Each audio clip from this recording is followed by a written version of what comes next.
Bom dia, a paz do Senhor esteja com você, seja muito bem-vindo a mais um devocional da manhã, aqui no livro de Provérbios. Nós estamos lendo junto aqui, você que está me acompanhando, né? O livro de Provérbios está trazendo para nós muitas lições sobre prosperidade financeira, prosperidade espiritual e também prosperidade familiar. Então, se você está aqui pela primeira vez, já te convido a se inscrever no canal e me acompanhar de segunda a sexta-feira. Todas as manhãs nós estamos aqui juntos estudando a palavra de Deus. Então seja muito bem-vindo e que Deus possa falar com você nessa manhã. Nós vamos à leitura então do capítulo 27. Nós vamos ler a partir do versículo 15. Né? Nós lemos ontem a parte A, né, desse capítulo e agora nós vamos ler o restante aqui do capítulo 27, que diz assim então, versículo 15. A esposa briguenta é como o gotejar constante num dia chuvoso.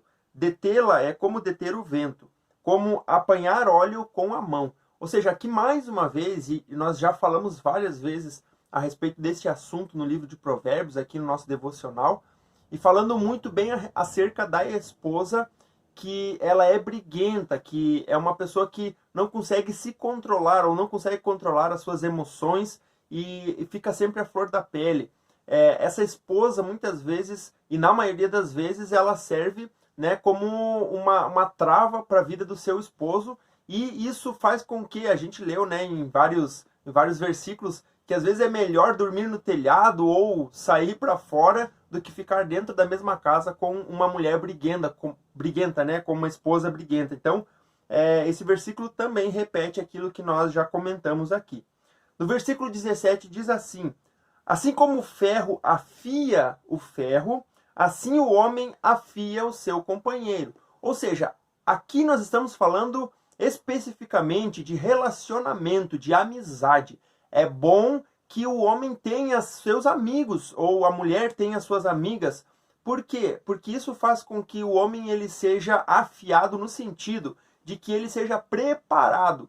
No caso aqui, quando ele cita o fato de um homem, né, afiar o outro homem ou seu amigo, ele está simplesmente falando do fato de que o amigo verdadeiro, aqui nós precisamos frisar essa questão, o amigo verdadeiro, ele vai falar aquilo que está errado na vida do outro. Ou seja, ele vai estar afiando, aparando as arestas. E dessa forma, o seu amigo vai estar preparado, ou melhor preparado para enfrentar as dificuldades do dia a dia. Então, é necessário, é importante que a gente tenha amigos que façam isso por nós, que nos apontem os nossos erros e digam, porque um detalhe que você precisa prestar atenção é que nós não conseguimos julgar a nós mesmos de forma adequada. A gente olha para nós, a gente sempre vai ver a melhor pessoa do mundo, mas na verdade a gente entende que enquanto homens, seres humanos, a gente tem nossas falhas. E quem vai ver essas falhas, esses erros, quem está do lado de fora, quem está nos vendo de uma outra visão, de um outro ângulo. E se você tem um amigo que ele realmente gosta de você, ele vai te dizer, olha, você está errando aqui, aqui, aqui, corrige isso. E, consequentemente, você se tornará uma pessoa melhor. Então, é muito importante você ter alguém para te ajudar nesse sentido. Versículo 18 diz assim, quem cuida de uma figueira comerá do seu fruto, ou seja, é o resultado do trabalho. E quem trata bem o seu senhor receberá tratamento de honra. Então, quanto mais você se preocupar com as pessoas, em tratar bem as pessoas, mais você será recompensado. E quando aqui ele fala quem trata bem o seu senhor receberá tratamento de honra, revela muito na questão de submissão. Quem entende a submissão e pratica da forma correta, será abençoado, ou seja, quem respeita o seu senhor, o seu patrão, né? Aquele que é uma autoridade sobre a sua vida, ele receberá, consequentemente, uma posição de honra. Por quê? Por causa do seu comportamento, da sua forma de agir. Então, a gente precisa entender muito bem que o tratar bem aqueles que estão acima de nós, em posições maiores, mais altas que nós, isso vai fazer com que a gente seja também abençoado. Versículo 19 diz, assim como a água reflete o rosto, o coração reflete quem somos nós. A gente sabe, porque a Bíblia diz que do coração procedem as saídas da vida. Aquilo que sai da boca de uma pessoa, as palavras que saem da boca de uma pessoa, revela aquilo que está dentro do coração.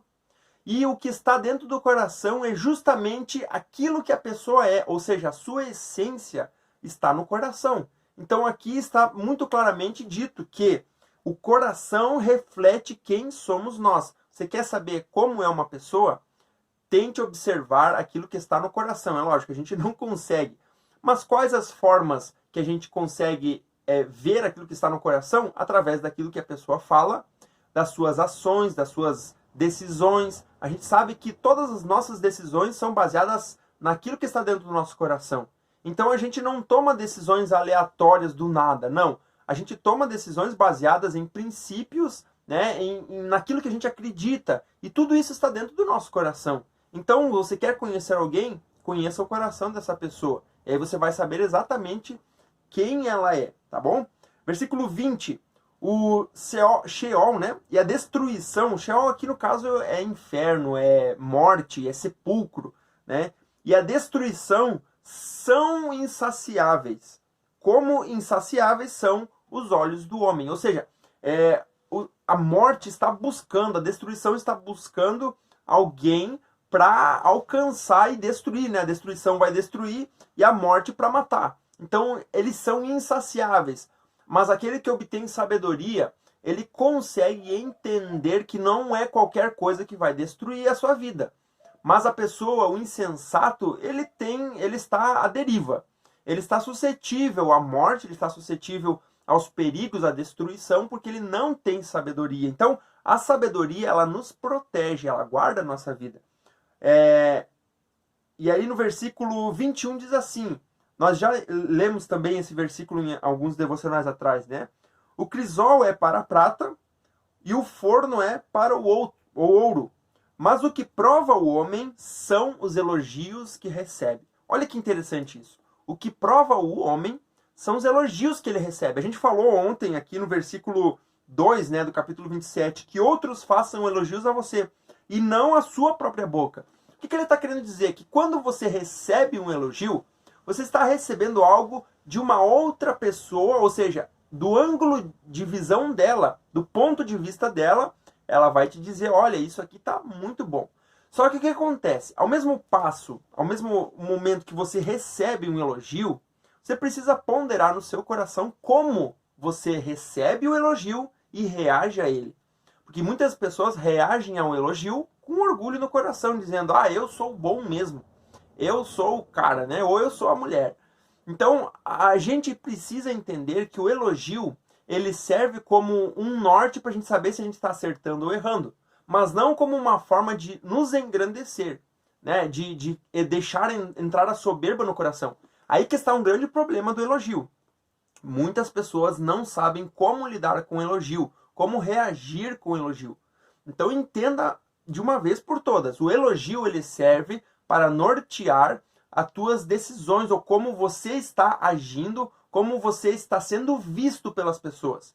Se as pessoas estão te elogiando, é porque você está abençoando a vida delas. Você está sendo alguém de valor na vida delas. Mas nunca deixe os elogios entrarem no teu coração e fazer com que se transformem em orgulho, né, em soberba. Isso jamais deve acontecer. Então, por isso que esse versículo diz que o crisol é para a prata e o forno é para o outro. É a prova, né? Mas o que prova o homem são os elogios que ele recebe. O que vai provar o teu coração são os elogios que você receber. Se você tiver um coração humilde, você vai entender qual é a função dos elogios. Mas se você não for sábio, se você não for humilde, você vai usar dos elogios como uma forma de soberba, de se engrandecer diante das outras pessoas, de se orgulhar no sentido negativo. Então a gente precisa considerar muito essa questão. Quando você receber um elogio, pare um pouquinho e analise o que esse elogio representa no teu coração. Versículo 22. Ainda que você moa o insensato, como o trigo no pilão, a insensatez não se afastará dele. Por quê? Porque o insensato não quer sabedoria. Uma pessoa que não busca sabedoria, ela não tem, entre aspas, eu vou dizer aqui, solução a curto prazo, porque ela não quer sabedoria. Por que eu falo a curto prazo? Porque uma pessoa ela pode se transformando conforme ela vai abrindo o coração. Conforme ela vai deixando a sabedoria entrar, ela vai se transformando. Mas O insensato, ele não quer sabedoria. Por isso que você pode ir lá e bater na tecla com ele, ele não vai aceitar. Por quê? Porque o insensato não quer saber de crescer, de ter sabedoria. Versículo 23. Eu quero ler até o versículo 27, que finaliza esse capítulo, porque esses versículos aqui, eles falam do mesmo assunto. É bem interessante, preste atenção. Esforce-se para saber bem como suas ovelhas estão. Dê cuidadosa atenção a elas, ou ao seu rebanho. Pois a riqueza, olha só, preste atenção nisso. Pois as riquezas não duram para sempre, e nada garante que a coroa passe de uma geração para outra. Quando o feno for retirado, surgirem novos brotos e o capim das colinas for colhido, os cordeiros fornecerão, aqui que está a grande chave desses versículos. Os cordeiros fornecerão a você roupa e os bodes renderão a você o preço de um campo. Preste atenção nisso. Haverá fartura de leite de cabra para alimentar você e sua família e para sustentar as suas servas. Olha o que esses versículos querem dizer para nós. Quando a gente trata bem as pessoas, e aí a gente pode juntar com o versículo 18 ali, né? Quem trata bem o seu Senhor receberá tratamento de honra. Aqui ele está invertendo o papel. Agora é o Senhor tratando bem as pessoas que estão ao seu redor, os seus servos, os seus empregados. Aqui ele considera como os rebanhos aqui, como se fossem as pessoas com as quais você convive, que trabalham para você, que estão ao teu redor. Quando você trata bem essas pessoas, no futuro elas vão te tratar bem quando você precisar. Por isso que ele cita o fato de que as riquezas vão passar. Então, quando você não tiver o apoio das riquezas, quem que vai te apoiar serão as pessoas que você tratou bem. Então, a chave desse versículo, por isso que ele fala ali que os cordeiros fornecerão a você roupa e os bodes renderão a você o preço de um campo. Por quê? Porque você tratou bem eles antes.